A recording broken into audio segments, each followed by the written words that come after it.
Hello and welcome to the information session at the Office of Special Education Services. Today is December 2nd and we are glad you are here, glad to welcome you here, and I hope everyone had a nice Thanksgiving holiday. Today our agenda is we're going to hear from South Carolina CASE and our Academic Alliance, our South Carolina Partnerships for Inclusion, and our Behavior Alliance first. And then we will hear from Peter on some federal updates, and Lisa McCliment and Angie Neal on a revised definition of dyslexia. So I believe, Fran Mehta, you are up first, please. All right. Thank you, Sarah. Just wanted to give everyone a reminder about the pre-conference event through SC CASE. This will be at the South Carolina CEC conference in February. We will have a full day session on AI and special education from 9 to 2. That does include lunch. The cost is there. You can also scan the QR code for more information. I hope everyone can join us there. Thank you, Sarah. Thanks, Fran.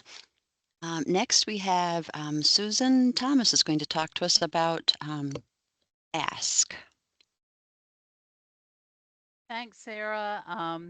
Just wanted to give you a reminder of our upcoming events. In January, we have our next MTSS Summit Series on January 26th and 27th. We're very excited to have Dr. Devin Kearns back with us. He's going to be focusing on reading comprehension. We've divided this up into elementary and secondary so that we can concentrate on those strategies, those developmental strategies. This is free. It's going to be at the USC Alumni Center. And so registration information is there. We're really excited. We've had a lot of general educators attending our sessions. So we know when we get these evidence-based practices in our general education classrooms, our students with disabilities are going to excel. So don't miss that opportunity. And then our communities of practice, we're not going to meet in December because it's a short month, but we do have information here about our communities of practice coming up in January. We have 3. One is our teacher toolkit. One is for teachers and practitioners working with students with extensive support needs. And then we have a database problem solving. So do take a look at that and please share this out with, this is not just for special ed, it certainly is for related service providers and general educators too. And then finally, this spring, we are going to be having an Explicit Instruction Academy. One of the things that we realize is that the need for having ongoing professional learning in districts is so essential. Doing the beginning of the year one day or the professional development day, we know is not meeting teachers where they are. So we want to build district capacity. So this will be a course. It will be 6 sessions. And when the participants leave, they will have materials to go back and train in their districts, whether it be with a group of teachers, a small professional learning community. They'll have everything they need on explicit instruction. We are using all the work of Dr. Anita Archer. We attended her Train the Trainer in May. And so we will be using all of those materials. We are doing an informational meeting on this on Thursday if you're interested. Also, we have some information that we'll be sharing to see the interest level. This is geared for instructional coaches, not just special ed, but general ed instructional coaches, anyone who supports teachers or provides professional development.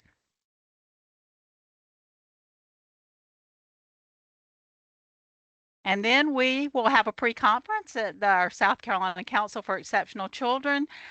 We will be focusing on literacy and math. We're really excited to have Dr. Blair Payne from the University of South Carolina, who will be doing a half day of math strategies. For those of you who are familiar with Sharon Bond's work, she is one of Sharon Bond's students and now teaching at the University of South Carolina. So that's really exciting. And then we'll be doing some literacy strategies for half a day as well. And think that's it. There may be one more. Can't remember. And then, of course, check out our calendar. We have all of our events listed there for you on our website. And if you're not getting our newsletter, you should, because every month it tells you all the events that we're having for the month and then dates to save. Perfect. Thank you, Susan. All righty. Yep. Next up, we have Skippy, and today we'll have Dana Bennett talking to us about the slides. Thank you, Sarah. Available online is the Evidence-Based Practices in Action Mid-Year Review. Be ready for after the winter break to ensure students truly understand the skills we're teaching them through practice, maintenance, and generalization. You can see the registration URL and QR here. Okay, next slide. Skippy will be offering a free full-day pre-conference at SC CEC coming up on Thursday, February 26th, using the 4th edition of the Building Blocks for Teaching Young Children in Inclusive Settings. That's the brand new book that's out. Participants will receive a copy of the book and learn valuable curriculum modifications and adaptations, explore embedded learning opportunities, and child-focused instructional strategies. Next slide. Following the pre-conference, Skippy will sponsor an early childhood strand of sessions at SC CEC, including those you see here on cross-sector collaboration, funding options, the child outcomes summary process, ending with an early childhood educational panel, which is a big picture policy overview of federal and state activities that impact young children and their families in South Carolina. You can see the registration here.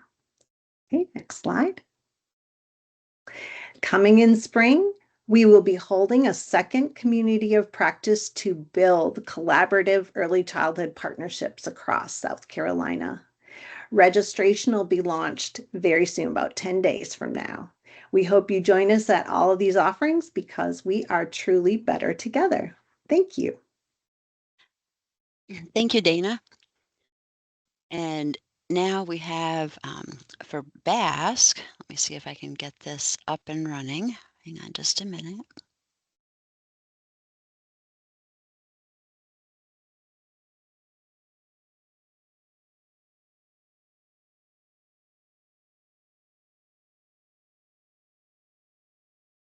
Is that sound coming through?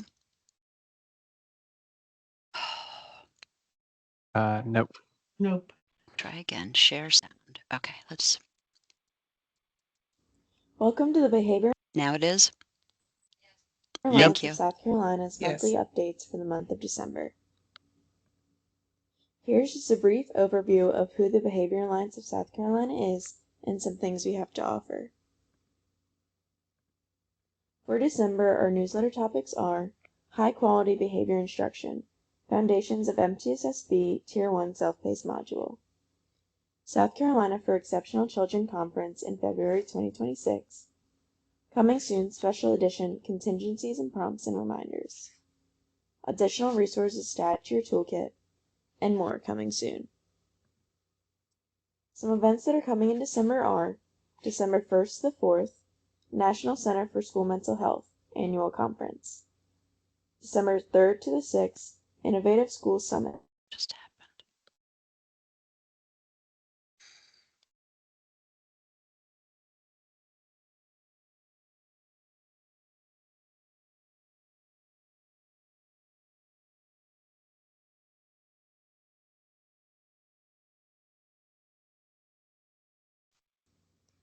Some resources we recommend this month are School Safety Drills and Security Measures, Practice Guide from the Center on PBIS, and School Active Shooter Drills, Mitigating Risks to Mental, Emotional, and Behavior Health. Both highlight the importance of school safety and the need to avoid high stimulation drills to prioritize student mental and emotional safety. Thank you and have a great rest of your month. Thank you. So let me get that out of there, and then this.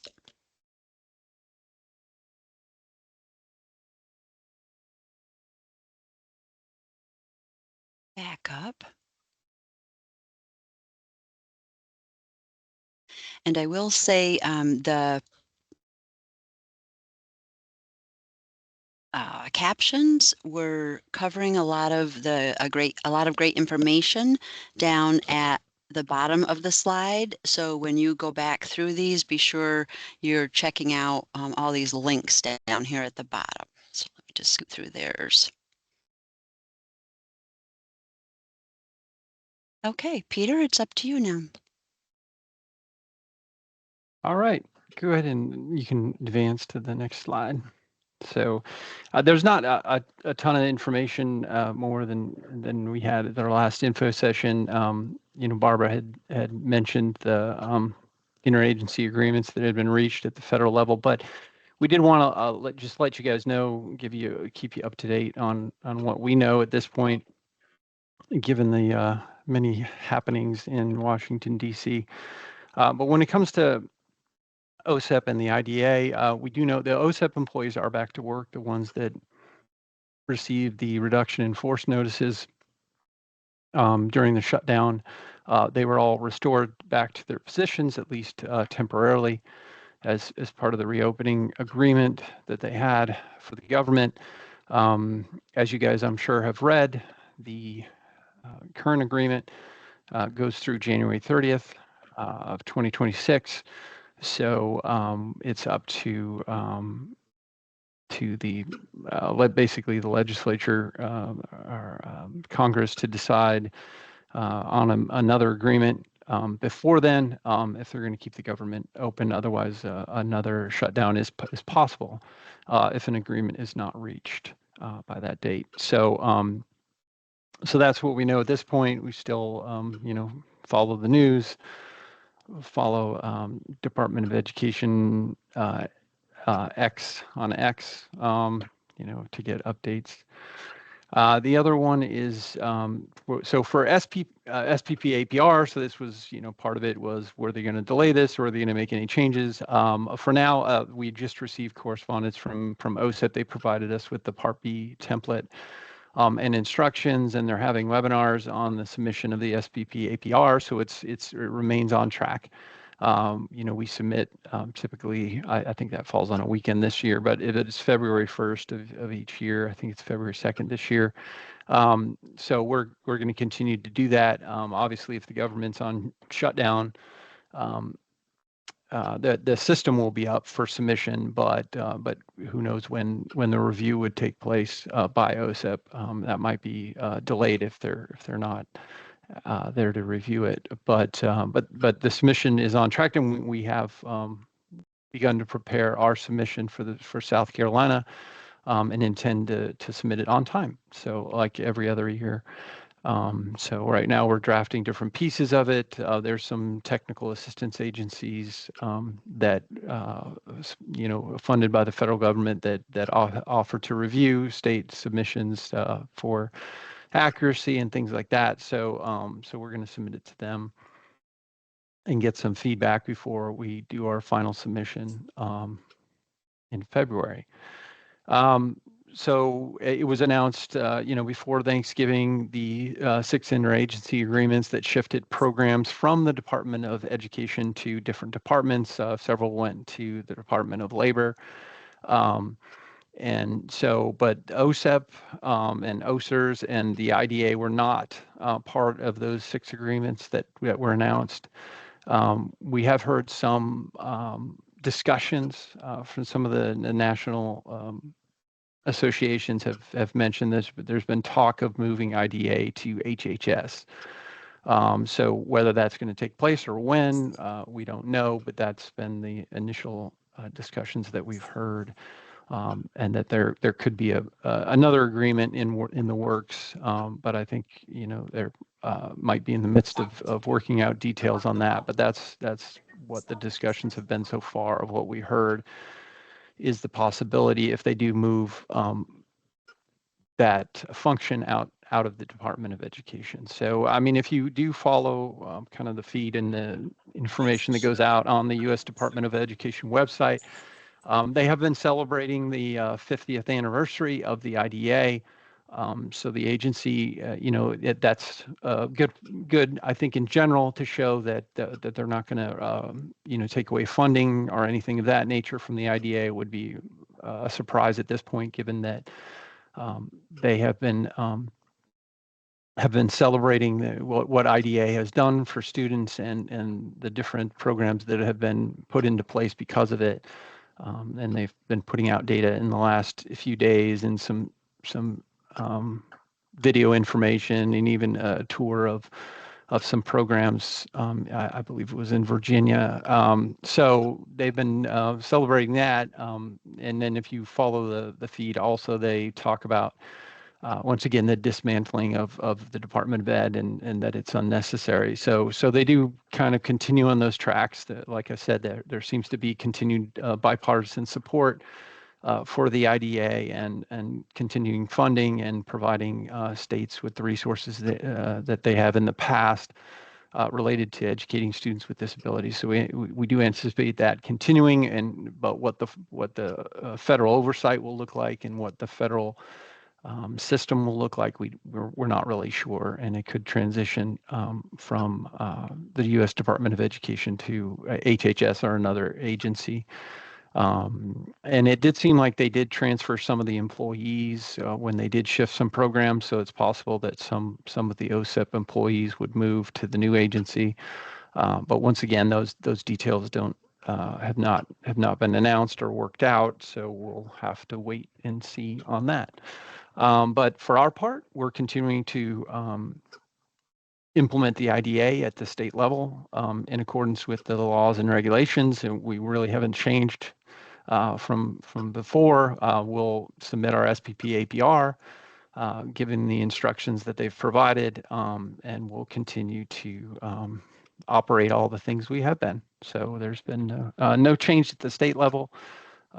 Like I said, their emphasis has been returning, education to states. So we don't anticipate that anything will change with that respect. So that's the updates from the federal level. Any questions? I don't see anything in the chat, Peter, but thank you. Thank you. Thanks. Lisa and Angie, you are next. Thank you. So Angie, if you have anything to add while I'm going along, just feel free to chime in.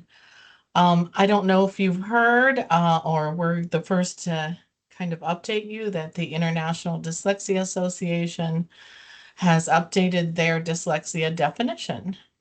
2002 was the last time that the last definition. So it's been, what, 23 years? 23 years of new research, 23 years of, learning more about dyslexia.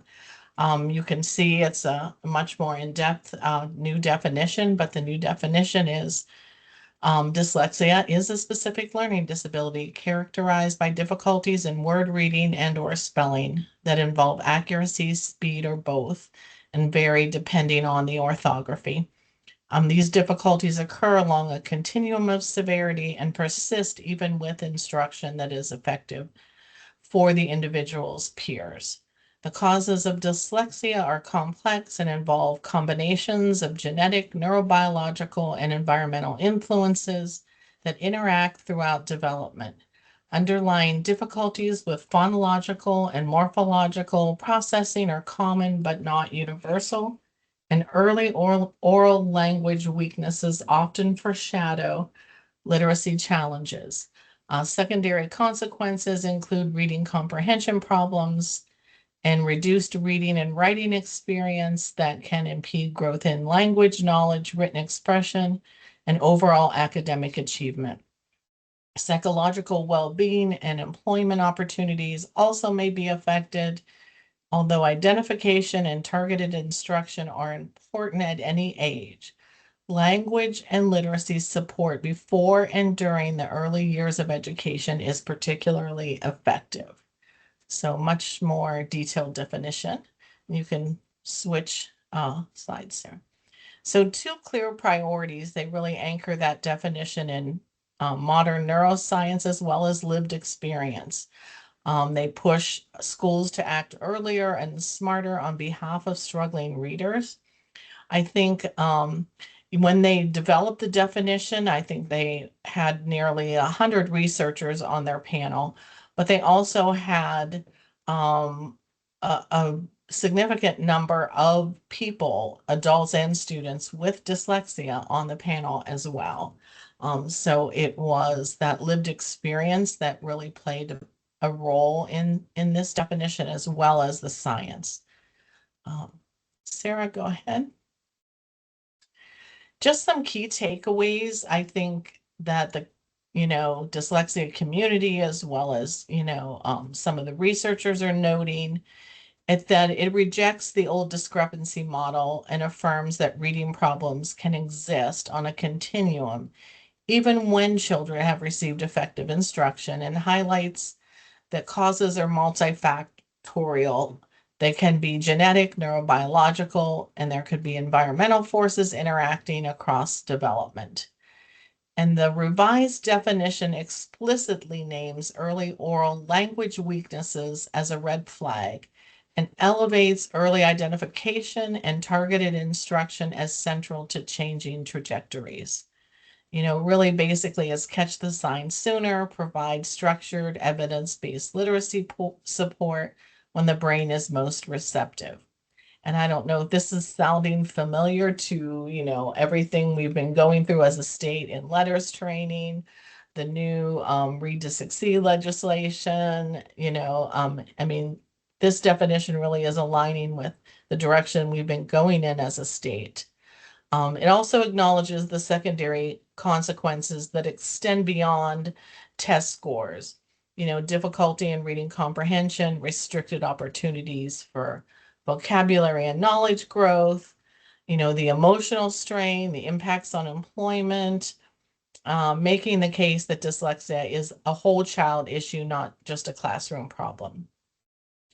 And it does acknowledge some common underlying language difficulties with phonological and morphological processing, but resists reducing identity to deficit. So in the old definition, they talked a lot about a deficit and they don't, in the new definition, it's more a weakness, a challenge to overcome, and not necessarily that language that includes deficit. Sarah, go ahead. I think for teachers and families, what you're going to see for teachers and districts, it's a call to sharpen early screening practices and to provide instruction that's both explicit and multisensory. For families, it offers clear language to insist on timely screening, interventions, evaluations, and tailored supports that protect children's academic progress and mental health. Sarah, keep going. And for evaluations, the research that they're pulling from, and I think Susan, that's you in the chat there. This is going back to some original research for those of us who've been in the learning disability world for a long time. And it is, it's research that goes back, for me, over 20 years. But they did pull on a lot of new research that was done in the last 10 years. When we went through the new criteria, we did look at as much of the new research, old research, that was out there on learning disabilities, including dyslexia. And I think that the criteria already for a learning disability aligns with dyslexia. And this is just the section in the resources in Ed Plan for the eligibility worksheet for SLD. And so if you're looking at dyslexia, you're looking at those significant sub-average academic skills in basic reading, which, basic reading skills is the language in IDEA. Dyslexia means this, same thing. looking at basic reading skills. And now we're kind of shifting to a word level reading disorder, but using those terms interchangeably. So, as evidenced by, checking all that apply, when you're doing an eval, you may not have done all these assessments, but you may have done some of them, and you're kind of checking to see. And that SLP assessment of oral language is already in there, and that's a big piece of that new definition. And so, and also assessments of basic reading skills, that indicate that below average phonological awareness, decoding, letter sound knowledge, spelling sound correspondence, sight recognition. So I think, we followed the research. We're there where the definition is. So I think we're in pretty good shape. And next slide, Sarah. And just some final thoughts. The 2025 definition reframes dyslexia as a developmental difference with predictable risks, observable early signs, and it points the way toward timely strength-based support. It can help shift outcomes from catching up to giving dyslexia learners the scaffolds that let their distinctive thinking become an advantage rather than an obstacle. And those are, not mostly thoughts that Angie and I, when we see this definition, and Sherry and Isla that work with, looking at kids with dyslexia, oral language issues, that we see. Sarah, did I have a next slide? Is that it? Questions or concerns, but I'm going to let Angie jump in real quick before I see lots of questions coming in. But Angie, anything you want to add? Because more is to come. The definition is just out there. It was just presented at ASHA.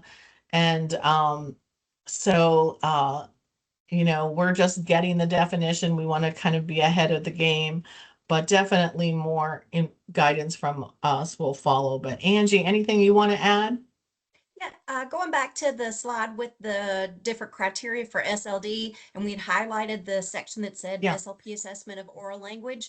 In the trainings that I've been providing across the state on suspicion of a disability and the new criteria for all the areas of criteria eligibility, one of the things that I added was a whole section on the connection between the SLP's role in suspicion of SLD. That's a whole chapter in the SLD guidance document.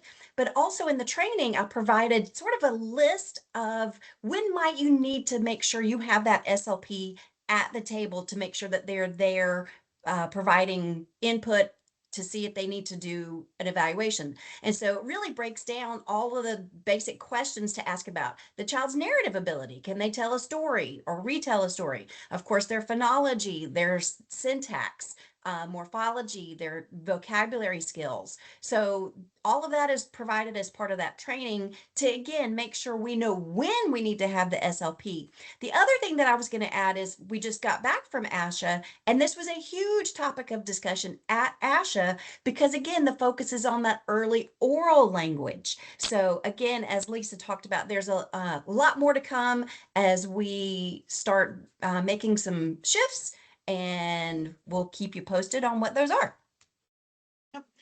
And we are going to be meeting with the Office of Instructional Support and Office of Assessment as we go forward, because they also deal with, the definition, the universal screeners.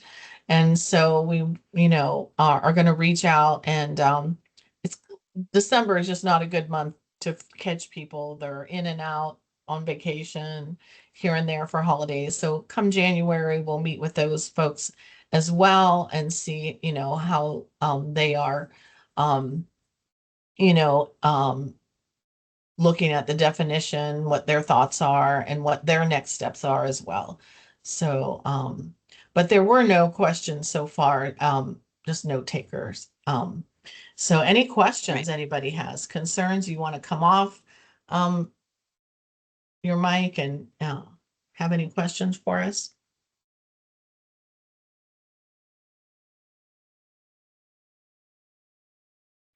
This is Melissa Lane, and I have a question. Sure. I was just curious as to what are some good testing tools that the school psychologists use to specifically test for dyslexia? I think, where the research has gone is that kind of triangle with, where's working memory, where's phonological processing, where's rapid automatic naming. It's not necessarily one assessment. Those are kind of three underlying, issues that a lot of majority of dyslexics can have issues with. Where this new research is going is our littles, there's a predictor now. We know from lots of research that early oral language skills are critical. So Angie and Sherry and I and Isla are going to kind of take a look at some, oral language screeners that are out there. Like I said, this new to all of us, so we're gonna, hopefully be able to provide some more guidance. Angie's been kind of looking at some oral language screeners, but we're going to take a look at some of those and see what how helpful those can be. Some states right away are have talked about, you doing universal oral language screeners as part of any, preschool evaluation, knowing where oral language is all the way to, some states are saying we're doing a universal screening for oral language in all our kindergarten and first grade classes. That seems very extreme. I think, we're waiting for the dust to settle, and we're waiting for, just to really look through the research and see, what direction would be best. No, and I don't think, Sherry Thank Bell, you. the dial isn't going to catch that for sure. And I know, when this new definition came out, what you are going to see is all these companies now offering suddenly all these universal screeners for oral language are going to be popping up out of everywhere. And they're going to be trying to sell, their products as well. And that usually is typical when something like this. And yes, and Susan Thomas, Suzanne Adolph at USC has been doing quite a bit with oral language screeners. I know Angie and Susan Adolph talk quite a bit. And so, she is one of the people that we will be reaching out to as well. Just as we go for, how do we go forward? What's the best way to go forward? Any other questions? Anybody want to unmute?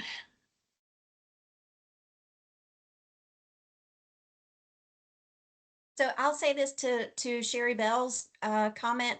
We're providing an updated list of developmental screeners and their psychometric properties. And so hopefully that will give districts more information and to make good decisions about which screeners to use. Right, and that should be on our website in just I would say by next week, you should see it there.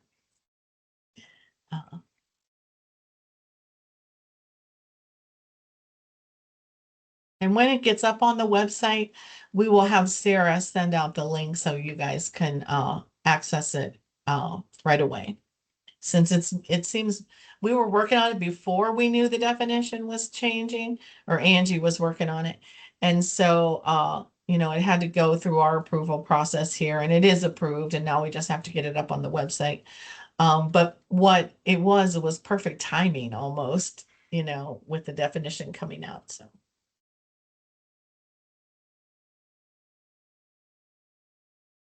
Any concerns you guys have, or have you heard anything?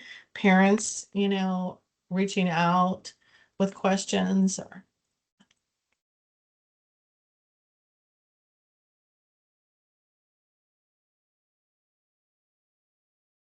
Okay. Well, if there's nothing else, Sarah, did you have anything else?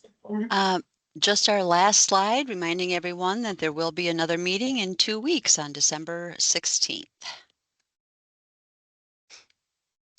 Now there are a couple of comments. It's about time and no community comments here over in the chat. Awesome. But that is my last slide. The December 16th is our next meeting. Okay. Very good. Well, thank you all for coming.